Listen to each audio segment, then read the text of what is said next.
faltó tener la música de entrada, chicas. Para la próxima prometo música de espera. Ahí esperamos un minuto más, a 6:05 arrancamos en este conversatorio.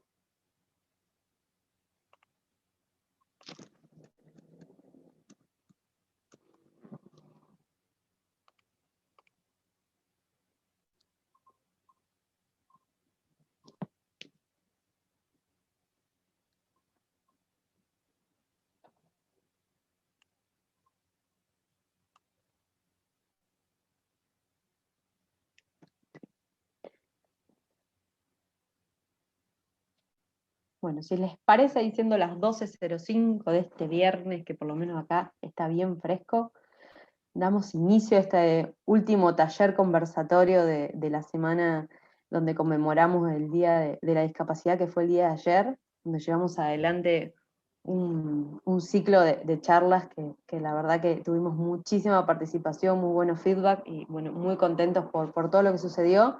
Y hoy cerramos con este equipo. Hoy vamos a estar contando con Martín Baldassarre, con Mariana Casasco, con Silvia Márquez, Daniela Belverde, Susana Pallero, y quien nos acompañan Virginia y Miriam, intérpretes de lengua de señas del equipo En Buenas Manos. Darles las gracias a las personas que se están sumando y darles las gracias a este equipo que hoy nos viene a dar este taller. Yo no voy a decir mucho más nada porque acá están expertos y expertas.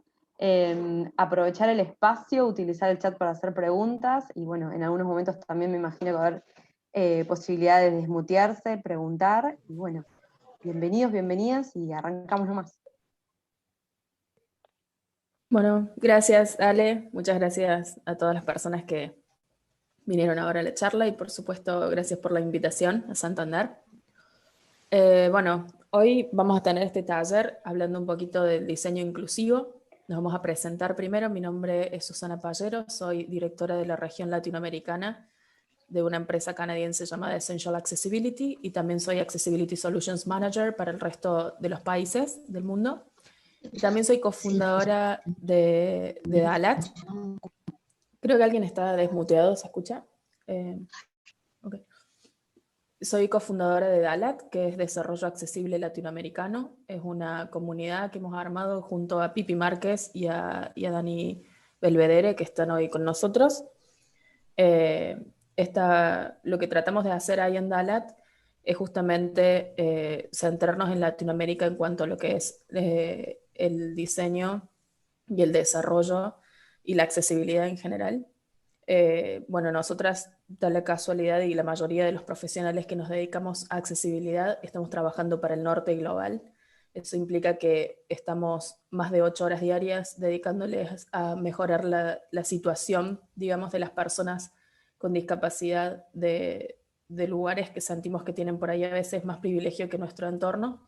Y mientras nosotros hacemos que alguien tenga de una manera más cómoda, por ejemplo, navegar con los ojos, acá un chico deja de ir al colegio porque la silla de ruedas no entra en el baño. Entonces pensábamos que era importante encontrarnos todos los profesionales de Latinoamérica y convocarnos para poder aplicar todo lo que aprendemos y lo que hacemos en nuestro entorno particular, que tiene un contexto que es único y que es el sur global. Así que con esa finalidad hay personas de todos los países de Latinoamérica que nos encontramos ahí. Y bueno, también ahí dejo más o menos el currículum, pero en general siempre con cuestiones de derechos humanos de las mujeres y desde una perspectiva interseccional, derechos humanos del siglo XXI, digitales y demás. También soy co-chair del Comité de Programa de Inclusión y Diversidad Digital para RightsCon, que es un evento que se hace anualmente sobre derechos humanos digitales. Ahora se va a presentar Dani. Bueno, hola, mi nombre es Daniela Belvedere. Siempre nos reímos porque mi slide, mi presentación queda re chiquita al lado de todas las demás. Pero soy líder técnica y analista de accesibilidad para la misma empresa para la que trabaja Susana. También soy desarrolladora web y diplomada en accesibilidad y usabilidad por la UTN. Y a la vez tengo una editorial que se llama Año Morrante, que bueno, es con perspectiva feminista y tiene como valor el hecho de que publicamos artistas inéditos y los registramos en la Cámara del Libro.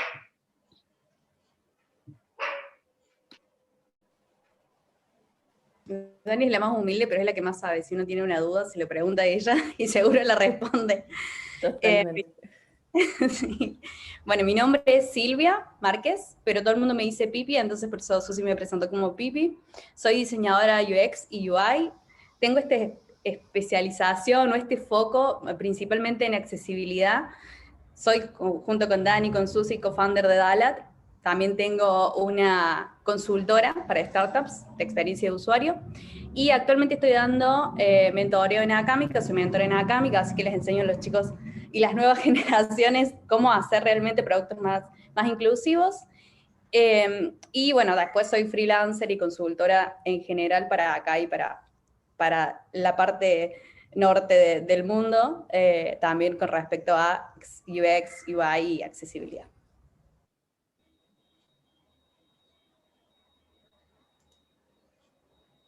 Me toca a mí, ¿no? Sí, Martín. Bueno, buen día, yo soy Martín Baldassarre, algunos ya me conocen, yo soy programador, especialista en accesibilidad, usabilidad y nuevas tecnologías. Soy también miembro de ISOC Argentina, o sea, Internet Society, miembro del Seminario Iberoamericano de Accesibilidad de la Red, más conocido como CIDAR. Y bueno, como especialista en accesibilidad, durante varios años he asesorado a legisladores y funcionarios en distintos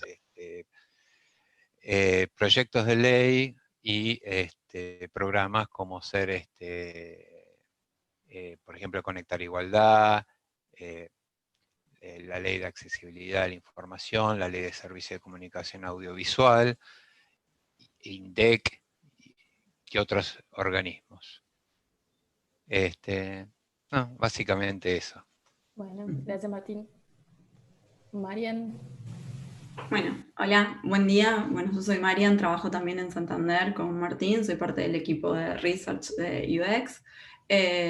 Nada, en mis ratos libres soy embajadora de Más Mujeres en UX Argentina, con las chicas hemos dado talleres y capacitaciones gratuitas también.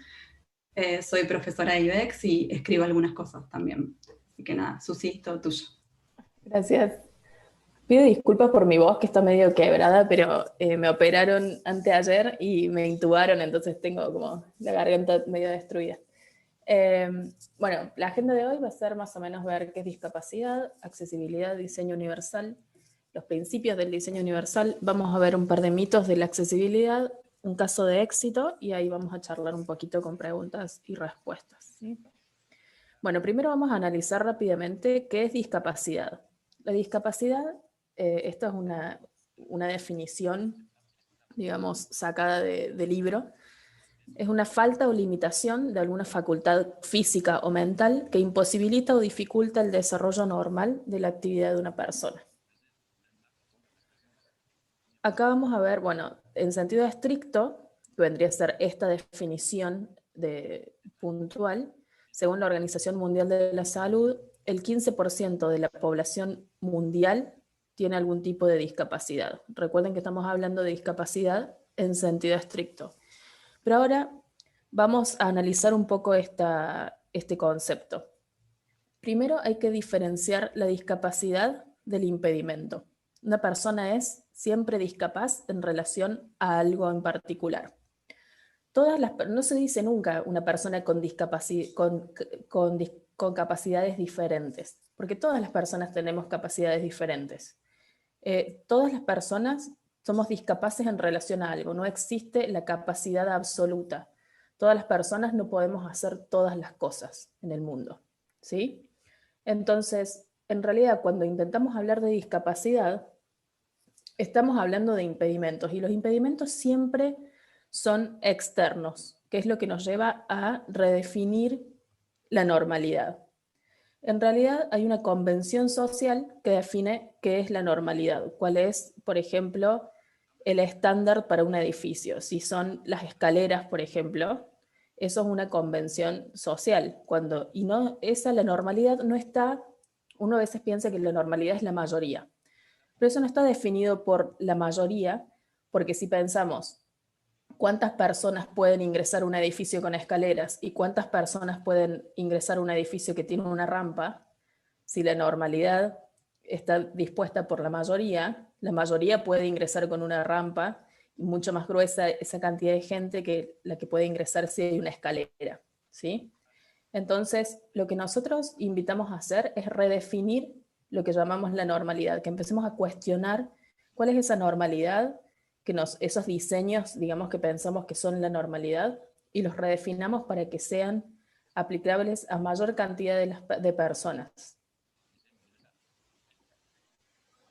Entonces, la accesibilidad es adaptar cualquier objeto o espacio para que pueda ser usado y disfrutado también por personas con discapacidad.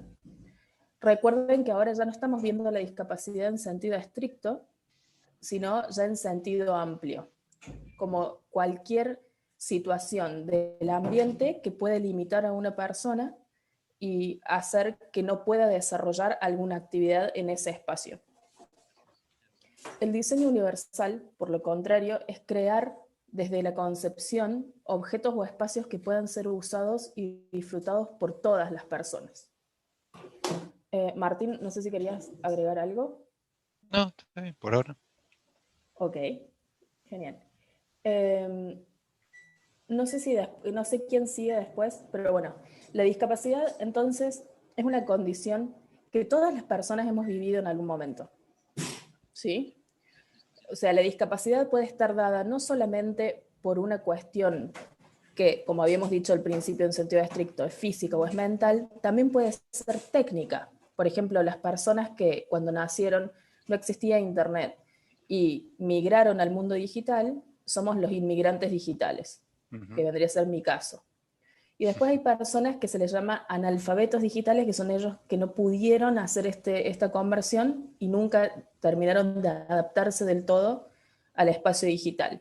Eso sería una limitación o una discapacidad técnica, ¿sí? Otra discapacidad técnica puede ser ambiental, puede ser que yo viva en un lugar donde no hay una buena velocidad de internet, o que yo tenga un device que es viejo. Entonces, ahí es importante que nosotros tomemos medidas que están relacionadas a la accesibilidad, que se encuentran en estas guías, que son las WCAGs, que nos permiten que nuestro producto pueda saltear todos estos limitantes y que todas las personas puedan disfrutar de nuestro producto más allá de las discapacidades que siempre son ambientales. Esto quiero que quede súper claro. La discapacidad es cuando una diversidad funcional se encuentra con un ambiente inaccesible. Si no hay un ambiente inaccesible, no hay discapacidad, hay diversidad funcional. Y nuestro trabajo como personas que son creadoras del espacio digital es permitir que las diversidades se puedan desarrollar plenamente y no ser un obstáculo para su desarrollo. ¿Sí? Siempre pensemos en cómo podemos modificar el ambiente para que las personas se puedan desarrollar.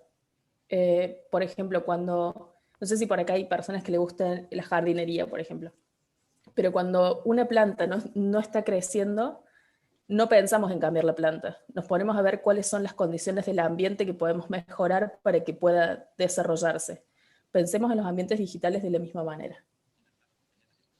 Entonces, las discapacidades pueden ser a su vez permanentes, temporales o situacionales. Una discapacidad, acá vamos a ver un ejemplo. La discapacidad puede ser una persona no verbal, sería el caso de una discapacidad permanente. Una discapacidad temporal sería la laringitis, o por ejemplo la que tengo yo en este momento, claro, que no puedo hablar bien porque pasé por una intervención, pero bueno, ahora con el tiempo volverá mi capacidad de poder hablar bien. Y también puede ser situacional, eso tiene que ver con cuestiones más del ambiente. Por ejemplo, una persona extranjera que tiene un acento fuerte, entonces no es fácil de comprender lo que dice. En el caso de la audición, por ejemplo, puede ser una persona sorda. ¿Sí, Martín? No, que para que descanses un poquito vos, déjame Dale, sí, sí, descansas un porfa, poquito porque la me duele más garganta la garganta. tuya. Dale. Bueno, entonces, por ejemplo, podemos ver en el caso de las personas, una persona sorda tiene una discapacidad permanente porque nació o adquirió esa discapacidad durante su vida. También puede ser una discapacidad temporal, como puede ser la infección en un oído, o puede ser una situacional en el caso de un barman que está atendiendo y tiene un local muy ruidoso, entonces le cuesta escuchar a los clientes cuando los atiende y no porque tenga una discapacidad de la persona. En el caso de, digamos, de también motriz o, por ejemplo, física, también puede ser, digamos, una persona que le falta una mano, un brazo, una pierna. Esto es una discapacidad permanente. No le va a volver a crecer ese miembro a esa persona. En el caso de una situación temporal, sería la persona que tuvo una fractura o se lastimó la mano y entonces tiene la mano vendada. En el caso de una madre que está sosteniendo con su hijo a UPA, estaría limitada también en la utilización de los brazos. Sí, acá quería hacer una aclaración. Por ejemplo, en una Vale. persona que le falta una mano, ¿sí? Sí. Si nosotros construimos desde la tecnología un brazo o una mano que puede ser usada de la misma manera con el mismo fin que, el miembro, eh, digamos, original, Sí. ahí se elimina completamente la discapacidad, o sea, ya no tiene sentido pensarlo como una discapacidad. Entonces, quiero que empecemos a tener ese approach de la tecnología. Bueno, La sumo a lo que tecnología, vos decís, por ejemplo, algo que no es considerado discapacidad, pero sí es una limitación que tienen muchas personas que son zurdas. Las personas que son zurdas, normalmente el diseño que se hace normalmente se hace para personas diestras. Y las personas zurdas son muchas veces discriminadas por el hecho de ser zurdas. A Fíjense, mí por me pasa ejemplo, eso. eh, Martín, quiero agregar un comentario. A mí me pasa eso y desde chiquita me ha pasado y en la secundaria tenía un profesor muy estricto con la prolijidad para recortar mapas, que siempre me ponía un 1, un 2, porque yo soy zurda y usaba tijeras para diestros y no podía recortar derecho porque el filo está al revés. Entonces, sí, bueno, ahí tenía como claro. Sí, pero siempre. después inventaron las tijeras para zurdos. Vos fíjate que Pero más tarde. sí, más tarde. Y fíjate que también pasó, por ejemplo, con el caso hace unos años atrás que Apple fue muy criticado cuando en algún momento el diseño de sus teléfonos, que si bien tiene una buena experiencia de usuario, algún ingeniero se equivocó y colocó la antena en un lugar donde la persona zurda, como utiliza el teléfono, tapaba la antena.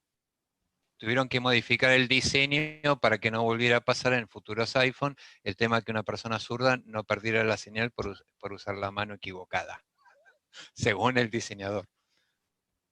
buenísimo. Bueno, Seguí, Martín, porque mi garganta está más o menos. bueno. Bueno, entonces después tenemos las personas que tienen alguna limitación visual, como podría ser yo, que soy una persona ciega, que si bien me quedé ciego hace unos años, no tengo nada de visión. También puede ser una persona que temporalmente le haya crecido, ya sea por la edad o por algún otro problema, le haya crecido una catarata, con lo cual esto sería solucionable con una operación.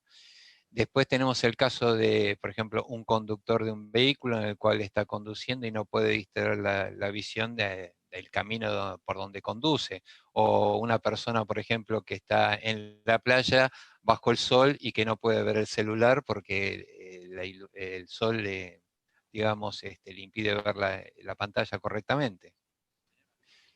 Después también tenemos casos de cegueras, la ceguera situacional que se produce, por ejemplo, cuando tenemos que se baja la batería, entonces se baja el brillo de la pantalla para que la persona pueda ver el contenido. A veces tiene que cumplir ciertos niveles de contraste para que ese brillo que bajó el teléfono automáticamente para ahorrarle batería no lo perjudique en la lectura del contenido.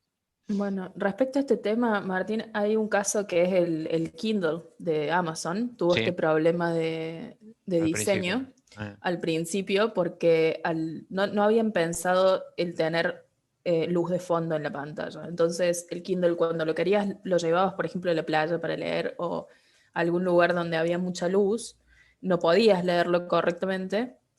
Y lo mismo si querías leer con la luz apagada y no sé, tampoco podías hacerlo porque no tenías luz de fondo.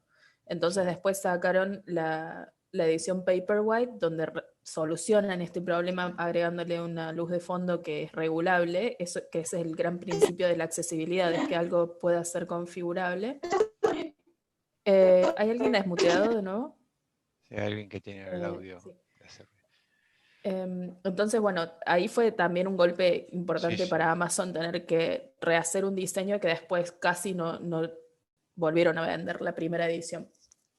Y el último caso, digamos, situacional que podemos tener es el caso de una persona que tiene una infección en el ojo, que se agarró una conjuntivitis o alguna otra infección en la córnea que le altera la visión, ¿sí? Temporalmente. Y entonces puede tener hipersensibilidad a la luz o puede tener una agudeza visual reducida por esa infección en el ojo. Entonces, ¿lo querés decir vos? ¿Lo que sigue, Susana? Sí, está bien. Entonces, bueno, ahora que ya revisamos y nos dimos cuenta que la discapacidad en realidad es un ambiente que nos puede impedir en algún momento, ya sea de una manera permanente, temporal o simplemente en una situación, hacer una cosa, nos damos cuenta que en realidad todos somos sujetos pasivos de una discapacidad. Por ende, las personas con discapacidad en el mundo son el 99,98% si lo pensamos en sentido amplio. Siempre digo lo mismo, pero guardo ese 0,02% de posibilidad de que exista un superhéroe, porque todavía creo, pero, pero la realidad es que no hay una persona que no se vea limitada en algún momento, en alguna situación. Entonces, cuando hablamos de accesibilidad, en realidad estamos hablando de todas las personas y no solamente de las personas con diversidad funcional.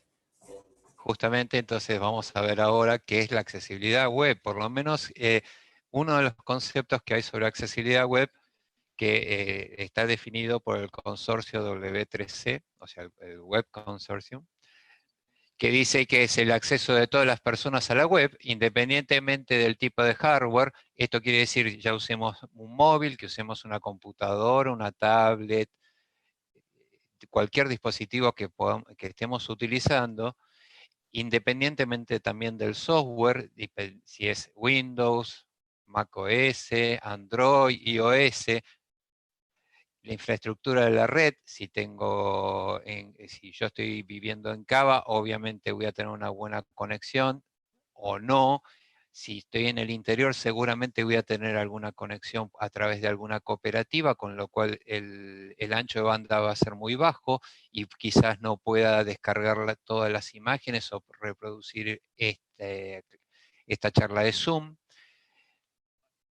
También puede ser el tema del idioma, que justamente no todos hablan el idioma que nosotros hablamos, puede ser porque no tengan, por ejemplo, el español como idioma nativo, o estén aprendiéndolo. Entonces, tenemos un tema cultural, la localización geográfica, que nosotros estamos en Latinoamérica, no es lo mismo que los contenidos que se pueden consumir en España o en Estados Unidos, porque obviamente la cultura y la región nos impacta distinto y tenemos modos o formas de entender las cosas que son distintas. Y por último, y no menos importante por eso, las capacidades de los usuarios. Por eso que es una de las definiciones que más me gusta, porque justamente las capacidades de los usuarios es uno de los tantos aspectos que tenemos que ver, y no la discapacidad, porque como bien dijo Susana, no es la discapacidad de la persona la que tiene es el problema, sino el problema es el contexto, el entorno que rodea a esa persona, la que le provoca el impedimento. Y nosotros tenemos la posibilidad de solucionar ese acceso a la información o al contenido aplicando las buenas prácticas que justamente el consorcio W3C es el que propone con sus estándares y recomendaciones. Este consorcio, para los que no saben, Es un consorcio creado por Tim Berners-Lee, que fue el creador justamente del HTML y es uno de los padres fundadores de Internet. Este consorcio está conformado por justamente los fundadores, más muchísimas empresas, grandes empresas, profesionales independientes que están preocupados porque la web sea para todos. Y por eso que incluso toda la documentación e información que ellos publican es gratuita. Y no tenés que pagar para acceder a la información o a los estándares que ellos recomiendan. Entonces, vamos a ver entonces que esto también está basado en los principios del diseño universal, que se juntaron autores, ingenieros, arquitectos, ambientalistas, para definir 7 principios del diseño universal. El primer principio, digamos que sea que igualdad de uso, que tiene que ser fácil de usar para todos, independientemente de sus capacidades o habilidades, que tiene que ser flexible, que debe poder adecuarse a los requerimientos del usuario. Si el usuario quiere usar la pantalla horizontal o vertical o distinto tamaño o resolución, nuestro diseño tiene que poder ser adecuado al requerimiento del usuario. Sí, de hecho creo que este es uno de los principios más importantes dentro cuando pensamos en un producto, porque la diversidad humana es tanta y se interrelacionan tantas cosas para ver, porque si ya habíamos hablado de que no era solamente una cuestión de diversidad funcional, sino que también de localización geográfica, de calidad de conexión, del tipo de hardware que estés usando, como que hay una interseccionalidad tan grande que en realidad no podemos nosotros determinar cuál es el usuario modelo, cuál es su situación y contemplarlas a todas. Entonces es súper importante que lo que hagamos es hacer nuestros productos flexibles. Eso significa de que sean bien configurables para que los usuarios puedan adaptar la aplicación o el producto a sus necesidades y no nosotros presuponer quiénes son o cuál es su situación, porque además las situaciones cambian. Entonces, si pensamos en un tipo de usuario, eso va a adquirir un dinamismo que lo va a hacer obsoleto muy rápidamente. Entonces, pensemos más bien en configurabilidad. El tercer principio habla que tiene que ser simple e intuitivo. O sea, que el diseño tiene que ser fácil de entender, que no tenga que estar leyendo un largo manual para entender el producto que estamos diseñando. Tiene que ser intuitivo. Que la información, sería el cuarto, la información sea fácil de percibir. Es un poco también lo que plantea el W3C, que tiene que ser percibido no solo con el ojo, puede ser percibido con los demás sentidos. En el caso de las personas ciegas, utilizamos una ayuda técnica que nos permite escuchar el contenido. Hay otras personas que requieren, por ejemplo, una línea braille para leer, como son las personas sordociegas, que están impedidos de ver y de escuchar, entonces utilizan lo que se llama una línea braille que leen a través de un teclado que representa los puntos braille, pueden leer el contenido. Claro, Entonces, en ese caso de la información fácil de percibir, se tienen en cuenta dos aspectos, ¿no? O sea, las condiciones ambientales también y también las capacidades sensoriales, que es lo que estabas explicando vos, digamos. Entonces, por ejemplo, a mí me pasa que cuando se duerme mi hija es un milagro, entonces quiero ver algo en la tele, pero lo pongo sin sonido y hago uso de los subtítulos. Entonces, en ese caso yo puedo consumir cosas que estén subtituladas, aunque sean mi mismo idioma, antes que otras que no. Entonces, también lo que me habilita o no el uso de las cosas, a veces es su grado de accesibilidad, justamente. Entonces, puede haber algunas condiciones que son ambientales que puedan incidir en estas decisiones. Y por otro lado, creo que desde el lado del diseño muchas veces se centran en facilitar desde lo visual las experiencias y hacerlas más óptimas y hacerlas más simples, pero poco se hace sobre otras maneras de percibir la información. Entonces, muchos diseñadores saben cómo se ve su aplicación, pero pocos cómo se escucha. Claro. Entonces, y hay poco optimizado sobre el uso de estos. Entonces, ¿qué termina pasando? Es más difícil para los usuarios que no son visuales la utilización de los productos porque no sabemos cómo se escuchan. ¿Y qué pasa? Esto es peor cuando es una discapacidad temporal o es una discapacidad que adquiriste hace poco, porque los usuarios ya que hace mucho tiempo que están pueden comprender el contexto de una manera mucho más simple. Por ejemplo, Martín usa ya el lector de pantalla a una velocidad, lo escucha, y bueno, todo lo que puede comprender de un contexto hace que muchos productos que no son tan accesibles, él los pueda navegar de todas maneras, ¿sí? Pero por ahí yo tuve un accidente en un momento y estuve en silla de ruedas de manera temporal. Entonces, por ejemplo, en las esquinas donde había rampa en una de las esquinas, pero cruzaba la calle y del otro lado no había rampa, había usuarios de silla de ruedas de mucho tiempo que podían subir a un cordón, por ejemplo, pero yo no podía porque era una usuaria súper nueva y no entendía cómo era el uso y ya no tenía esa práctica. Entonces, también pensar en estas discapacidades temporales que terminan generando que el uso sea aún más difícil que para usuarios con una discapacidad adquirida, digamos, hace mucho tiempo. Entonces, ¿qué termina pasando? A veces cuando pensamos en hacer las entrevistas a usuarios, traemos a personas que son expertas en navegar espacios inaccesibles. Entonces también pensemos en las personas nuevas. También prendamos el lector de pantalla e intentemos navegarlo nosotros. Tenemos que ir un poquito más rápido, Susi. Sí, ahí va. Bueno, el quinto principio, tolerante a errores. Después el 6 habla de escaso esfuerzo físico. O sea, estoy apurando un poquito para que podamos llegar con todo el contenido, Susi.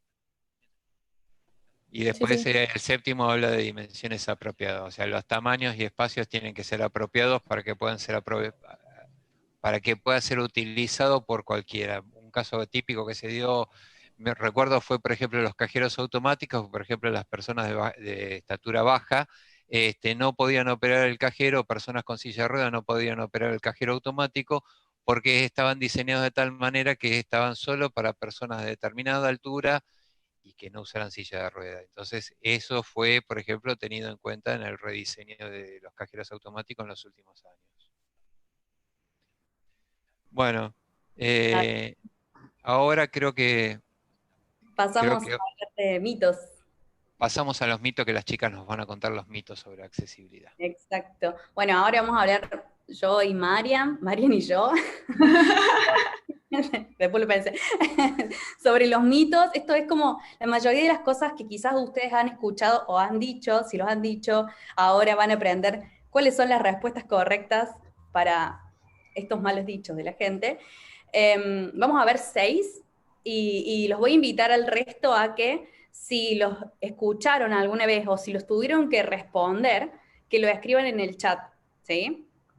El primer mito de la accesibilidad es: los sitios accesibles son feos y son aburridos. Es el primero de los mitos que existe a lo largo del diseño, que es algo que repetimos como todos los diseñadores que no saben de accesibilidad, es la clásica. No, pero tengo que usar siempre colores aburridos, las páginas son súper estáticas, nunca puedo usar, no puedo usar imágenes, no puedo usar animaciones, solamente es texto para que sea accesible. Digamos, los colores son blanco y negro, eso restringe mi originalidad, no puedo diseñar así, como todos esos mitos que dicen los diseñadores que no saben simplemente aplicar las pautas. Es algo que nos encontramos súper frecuente. Y ahí el mito, o para desmitificar la cosa, es la siguiente. Los sitios accesibles no es que son lindos o son feos. Lo lindo de la accesibilidad es que vas a poder llegar a todas las personas gracias a diseñar de manera correcta, a diseñar de manera accesible. Entonces no es que es lindo, es feo, es aburrido, no. A ver, es usable primero y después podemos llegar a evaluar la subjetividad y la estética desde cualquier otro punto y decir si es lindo o feo para quién.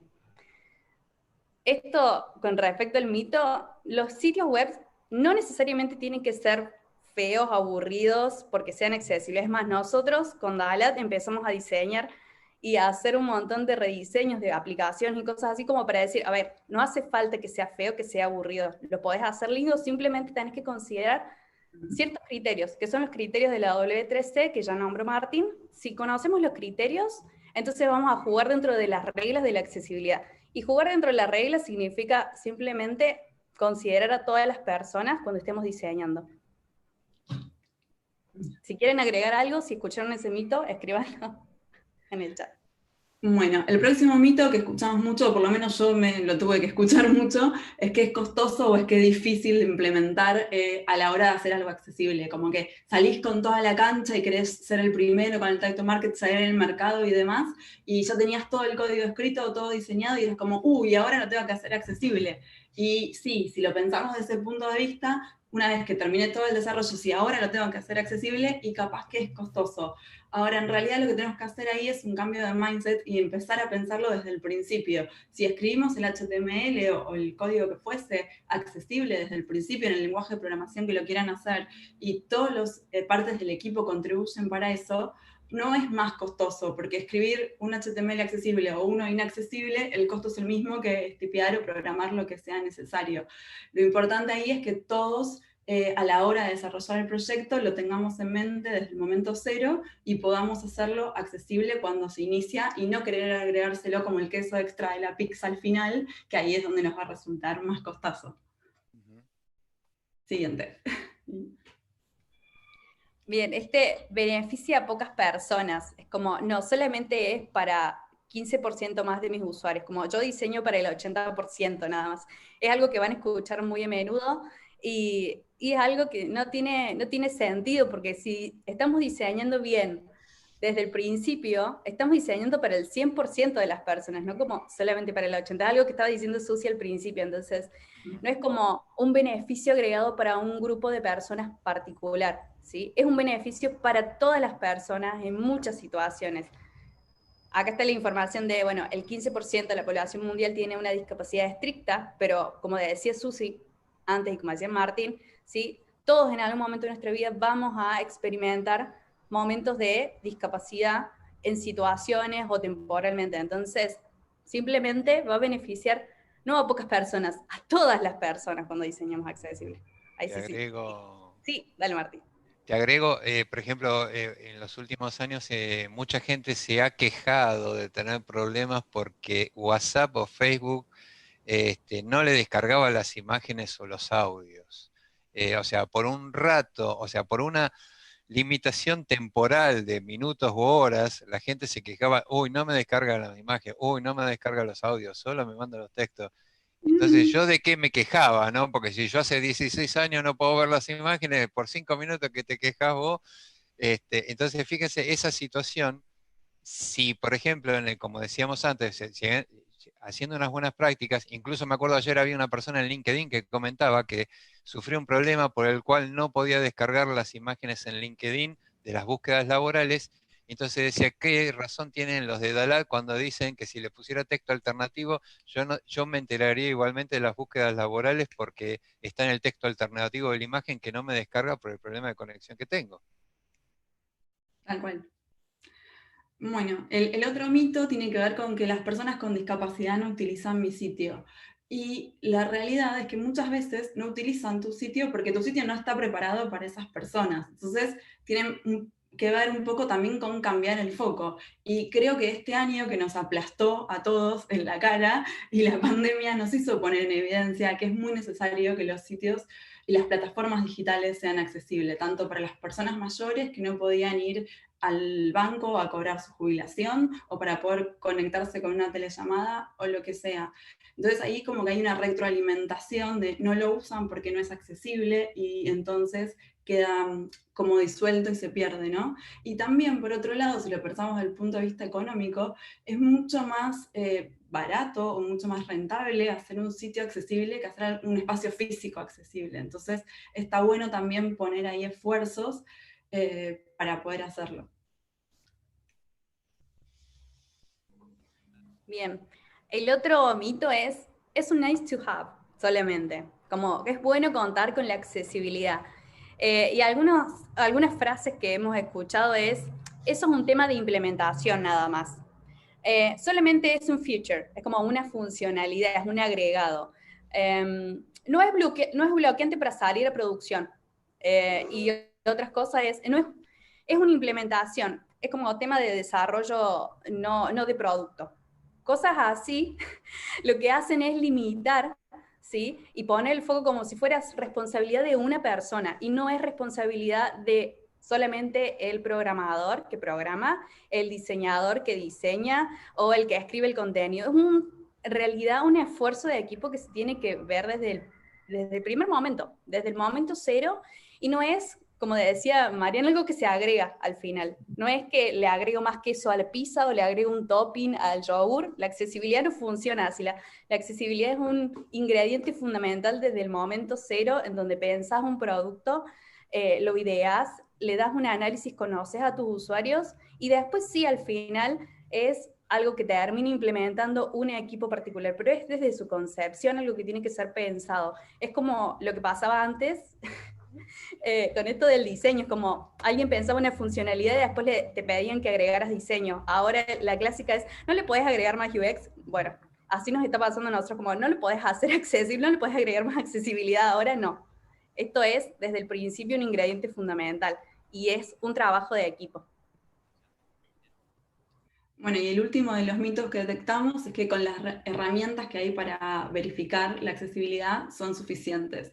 Como esto lo probé con Lighthouse y me marca el 100% y listo, solo por eso mi sitio es accesible, y no lo pruebo, no lo testeo con usuarios reales. Y ni siquiera con usuarios reales, yo me pongo activo el lector de pantalla y lo pruebo a ver qué realmente es lo que está leyendo, ¿no? Porque muchas veces por ahí, no sé, todas las imágenes tienen el alt y te las lee, pero el orden en el cual eso fue generado en el HTML hace que te lo lea todo desordenado y el texto pierda coherencia, por ejemplo. Entonces, probablemente un test técnico lo vaya a pasar, pero cuando una persona realmente lo escucha, no va a servir de nada y va a ser lo mismo o peor que no fuera accesible. Entonces, es importante poder generar empatía con nuestros usuarios y poder hacer la prueba real más allá de lo técnico y ver dónde sirve y si es realmente accesible o no para todos. Sí, es fundamental la participación también de las personas con discapacidad, tanto en la parte de investigación como en las de prueba. Si Sí. contás en el equipo o en la empresa con personas con discapacidad, invitarlas a probar el producto para tener otro punto de vista del que no están acostumbrados. Claro, aparte, por ejemplo, una herramienta automatizada me puede decir si el atributo alt tiene algún contenido, pero no me puede decir si el contenido es correcto. Entonces, si yo a un alt le pongo Sarasa adentro, y la herramienta automatizada me va a decir, está bien, porque el alt tiene un texto adentro, pero, Sí. pero ese texto es inútil para mi producto. Entonces, por eso es importante el usuario final, y también la accesibilidad es una postura política. Entonces, es decir, yo reconozco y celebro la diversidad funcional y la hago formar parte del proceso desde el principio, cuando concibo mi producto, hasta el final. Entonces, esto de arreglar a último momento o simplemente hacerlo con una herramienta automatizada va en contra de ese principio de justamente dar espacio y visibilizar a las personas. Sirve en parte para los que saben revisar, para revisar la accesibilidad. O sea, es una herramienta más, pero solo te cubre entre un 25 y 30% de los criterios de éxito que tenés que validar. Sí, y tal cual en línea como veníamos hablando con Pipi, la accesibilidad sin duda es un esfuerzo de equipo. Ninguna persona por sí sola puede hacer que un producto sea 100% accesible. Es un esfuerzo de todas las partes en donde cada uno pone su granito de arena desde la ideación hasta el desarrollo del producto y hasta el testeo. Digo, el equipo de Cuba, que esto ahora por ahí no lo nombramos, como decía Martín, es fundamental, y testear con usuarios reales es fundamental para poder entender desde cada discapacidad cuál es la mejor forma de potenciar ese producto. Hay unos tips para los distintos roles que después podemos compartirlos como para que tengan en cuenta a la hora de querer accesibilizar un producto.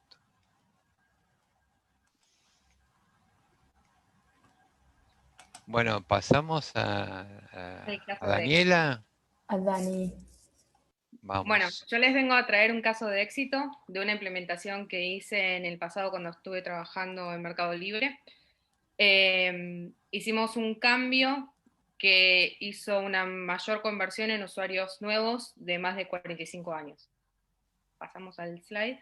Bueno, lo que nos pasaba es que nosotros hicimos una migración de uno de los muchos sitios que tiene Mercado Libre, y yo estaba al tanto de buscar métricas de usuario. Nosotros, para buscar métricas de usuario, estábamos usando Hotjar. Hotjar básicamente lo que hace, bueno, es pedirle feedback al usuario, aparte también hace grabaciones y demás. Entonces yo estaba viendo mucho en este nuevo sitio que habíamos migrado, que la gente decía que no podía pasar el primer paso, el de envío. Entonces era problema, porque era, uy, la manqueamos en el backend, ¿dónde está el problema? Entonces decían cosas como, quiero comprar y no me aparece la opción, no es clara la manera de seguir la compra ni encontrar el botón para continuar, y se me sale todo predeterminado y no me deja elegir opción. Entonces yo dije, bueno, voy, lo pruebo, voy con voy, trato de tocar y no veo ningún problema. Entonces me empiezo a preguntar, ¿esto está pasando en todos lados? Y sí, efectivamente, en sitios en los que hacía ya rato que habíamos migrado de visual, también estábamos recibiendo estos mismos comentarios. Al principio yo pensé que era algo, bueno, se rompió algo en la migración, pero estaba ocurriendo otra cosa. Entonces, lo que les quiero mostrar, si podemos pasar el slide, es lo que estaba antes, ¿no? Son estas cartas que eran cliqueables. Uno, cuando ya está acostumbrado, ¿no? Aparte nosotros trabajábamos en este flujo todo el tiempo, sabíamos que esas cartas se tocaban y eran cliqueables, me hacían pasar al otro lado. Las cartas eran las opciones. Y también lo que vemos es que en este caso no había un botón continuar, que era lo que decía la gente, que también era inconsistente con todo lo demás. Era realmente inconsistente con todo lo demás, porque en todos los otros pasos, e incluso anterior a pasar al checkout, siempre había un botón continuar. Y el tema de la consistencia también, en la consistencia del diseño, también es una de las buenas prácticas que recalca las guías de accesibilidad. Entonces, bueno, si esto eran opciones, ¿no? ¿Cuál es el elemento de HTML default o el mejor para las opciones? Y si solamente puedo elegir una, los botones de radio, ¿no? Entonces, si tengo los botones de radio y tengo el botón continuar, ya no hay ningún problema. Entonces, ¿cuál era el verdadero problema acá, core, analizando desde el de diseño? Acá había un patrón que se había migrado desde lo móvil, desde lo táctil, a desktop, a escritorio. Generalmente uno, cuando está en una pantalla táctil o móvil, cuando ve texto lo toca. Por más que sea cliqueable, no, tal vez si no hace nada, no hace nada, pero va y lo toca. No es lo mismo en desktop. Acompañado de este feedback que habíamos recibido, bueno, lo que tenía en particular es que cada una de los flujos tenía una sesión y algunas sesiones se grababan también. Lo que pude notar es que la gente se quedaba paralizada, ¿sí? Veía esto, no veía ninguna opción antes, veía cartas solamente y no sabía qué hacer. Realmente ni siquiera intentaba pasar el mouse por arriba o tirar clics a lo loco, porque también pensemos por qué no tiras clics a lo loco. Estás en un proceso de compra, que no sabes si vas a poder revertir lo que estabas haciendo. No es un momento para invitar al usuario a aprender nuevas cosas en Internet. Siempre que haya una transacción, ¿sí? También creo que esto es bastante particular y tal vez esto tal vez ayuda en el proceso para Santander mismo, ¿no? Siempre que haya una transacción bancaria o una decisión, una toma de decisión súper importante para el usuario, los patrones de diseño tienen que ser los ya establecidos a nivel mundial en Internet, ¿sí? Porque no le puedo permitir al usuario aprender algo nuevo en una transacción. Porque no hay manera de que eso salga bien.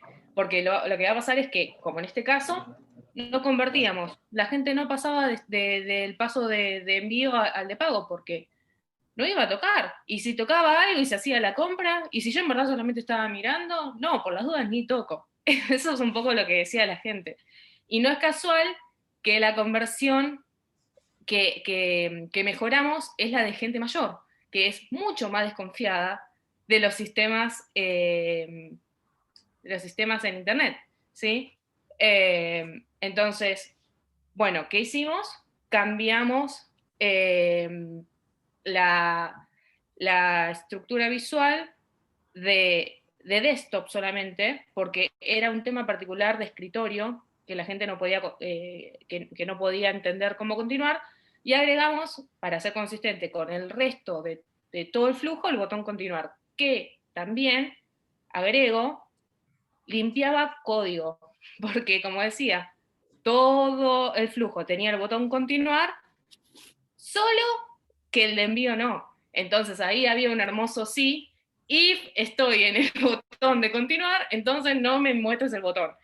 Eso lo limpió, ¿sí? Entonces mejoramos código. Las buenas prácticas también mejoran código. Si uso patrones establecidos, mejoran código. Yo estoy acá usando un radio button, una etiqueta nativa del HTML, ¿sí? Antes estaba usando una tarjeta en la que simplemente era un div, ¿sí? Una etiqueta sin estructura semántica, en la que mediante JavaScript, o JavaScript, como le guste decirlo, o JS, estaban agregando toda la funcionalidad, ¿sí? Entonces también eso para el lector de pantalla era muchísimo más difícil.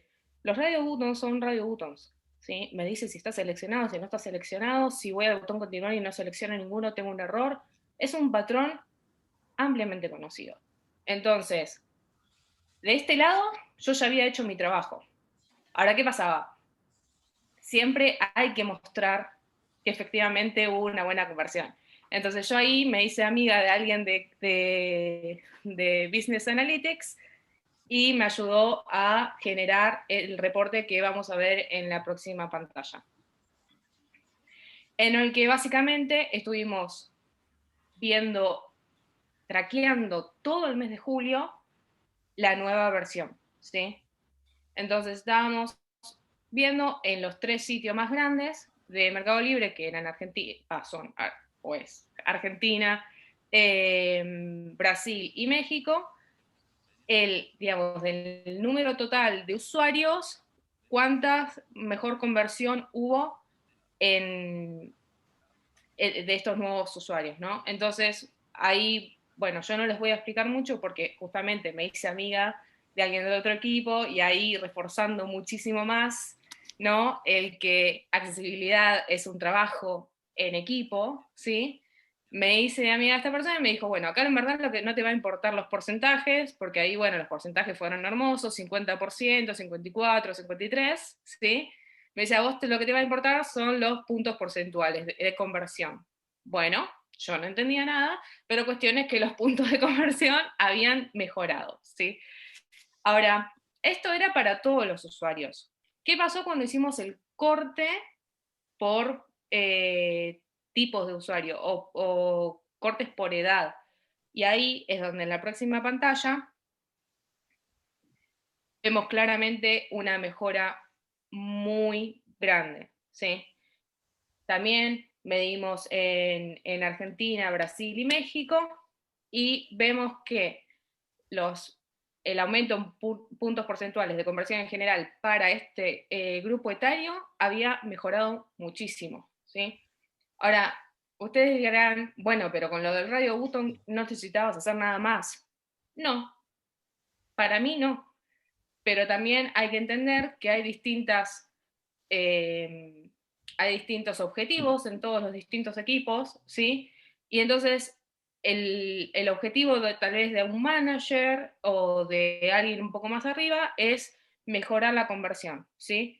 Y yo no le podía decir que por solamente agregar un radio button iba a mejorar la conversión, ¿sí? Entonces necesitaba que alguien más me ayude a mostrar esto. Entonces siempre tratemos de buscar una manera de medir todo lo nuevo que vayamos integrando. Ya sea, obviamente que si está pensado accesible mejor, pero si tenemos dudas acerca de la accesibilidad porque hicimos pruebas de usuario y algunas me dieron bien, otras me dieron mal, ver qué pasa. Si puedo tener un A/B test en producción también estaría bueno, ir midiendo. Pero bueno, la idea es que se lleven de este caso de éxito el hecho de que cambiamos un patrón que estaba puramente pensado en lo táctil, que estaba ocurriendo en el escritorio, lo cambiamos por un patrón ampliamente conocido como es un botón de radio y mejoró la conversión particularmente para personas mayores utilizando Internet. Y bueno, eso es lo que les quería mostrar. Buenísimo. Así que bueno, dejo a Susi cerrar con una frase. Ok. Bueno, yo elegí esta frase para cerrar nuestra charla, que es de Douglas Adams, y dice: estaremos definitivamente atrapados con la tecnología cuando todo lo que realmente queramos sean solo cosas que funcionen. ¿Sí? Muchas veces lo que más nos centramos cuando estamos construyendo un producto digital es en que funcione y nos olvidamos que hay personas detrás y que por ende hay un impacto social que es real.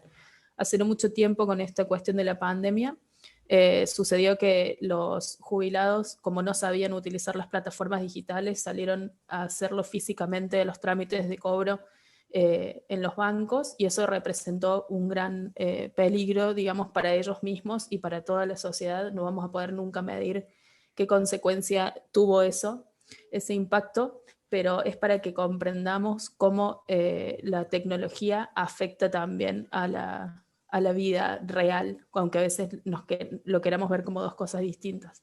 Entonces siempre pensemos en nuestros productos sabiendo que pueden habilitar o pueden bloquear la vida y las cosas que quiera realizar una persona. Así que sean habilitadores y piensen primero en la accesibilidad. Bueno, creo que no hay preguntas en el chat. No sé si alguien quiere hacer alguna pregunta ahora. Igualmente yo los invitaría, si quieren conocer un poco más del tema y conocer un poco lo que está haciendo la comunidad de Dalat, pueden ir a ver el ciclo de Mundo Digital Accesible, que está en YouTube. Lo buscan así, es así, ¿no, Susana? Mundo Digital Accesible. Yes. Que está haciendo la UTN Regional Córdoba, junto a Dalat y otras organizaciones, que ahí están dándose un curso de cómo testear sitios web, el cual está pensado para personas incluso con discapacidad, con lo cual estamos empoderando a que las personas con discapacidad puedan obtener un posible trabajo como testeadores en accesibilidad. No sé si alguien más quiere decir algo o si hay alguna pregunta.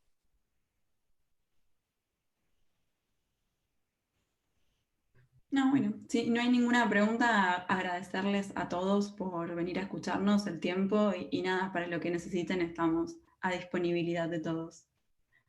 ¿Podrían escribir en el chat, por favor? ¿Qué cosa? El link de lo que dijo Martín. De YouTube, Sí, ese mismo. yo no sé si lo tengo a mano tan rápido, por ahí Daniela o Pipi, no, Pipi no está. Daniela, si lo tiene más a mano, el enlace de YouTube. Pero en YouTube buscan Mundo Digital Accesible y seguramente les va a aparecer.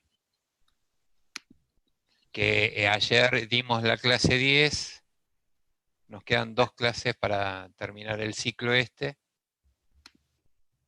Ahí Dani lo compartió.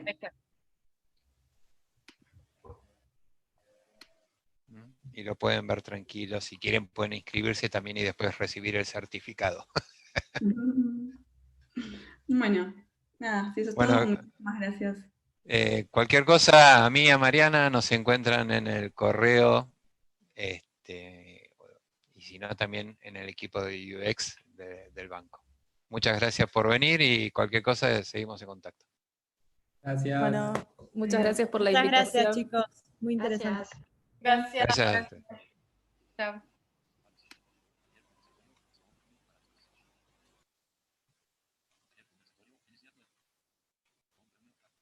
Maxi. Maxi, ¿estás? Muchas gracias por la charla, excelente. Felicitaciones por el trabajo que hacen. ¿Volviste? Adiós, buenas tardes. Gracias, Ok. chicos, la verdad un placer y súper interesante la charla. Sí, realmente podríamos haber hablado más, pero bueno, teníamos una hora. Nada, ¿No? la verdad que súper interesante. Cuando quieran la continuamos. Gracias. Gracias, Martín. Gracias. Gracias. Maxi, ¿estás por ahí? Sí, estoy Martín. Ah, listo. ¿Seguís grabando o ya paraste?